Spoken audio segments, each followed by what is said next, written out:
ഈ സിസ്റ്റമാറ്റിക് മെത്തേഡിൽ ഏത് ചാപ്റ്റർ പഠിക്കുകയാണെങ്കിലും നിങ്ങൾക്ക് ചാപ്റ്റർ പഠിക്കൽ വളരെ എളുപ്പമായി. അതായത് ആദ്യം തന്നെ ചെയ്യേണ്ടത് നിങ്ങൾ ചാപ്റ്റേഴ്സിനെ വൃത്തിയിൽ ക്ലാസിഫൈ ചെയ്യണം. എങ്ങനെ ക്ലാസിഫൈ ചെയ്യേണ്ടത്? 3 ആയിട്ട് ക്ലാസിഫൈ ചെയ്യണം. Classification number 1, hot problems. Hot problems എന്ന് പറഞ്ഞാൽ എന്താണ്? അതായത് ഒരു ക്വസ്റ്റ്യൻ നമ്മൾ ചാപ്റ്റർ വായിച്ചതിന് ശേഷം ക്വസ്റ്റ്യൻസിലേക്കോ പ്രോബ്ലംസിലേക്കോ നിങ്ങൾ പോകുന്ന സമയത്ത് പെട്ടെന്ന് നമ്മുടെ തലയിലേക്ക് വരികയാണ് കൃത്യമായിട്ട് എഴുതാൻ പറ്റുന്ന പ്രോബ്ലംസിനെയാണ് നമ്മൾ ഹോട്ട് പ്രോബ്ലംസ് എന്ന് പറയുക.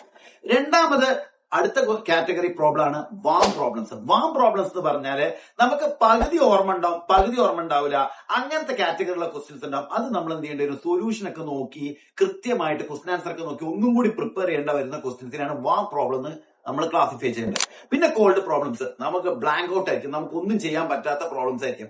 അതിന് നമ്മൾ കോൾഡ് പ്രോബ്ലംസ് നമ്മൾ എഴുതണം.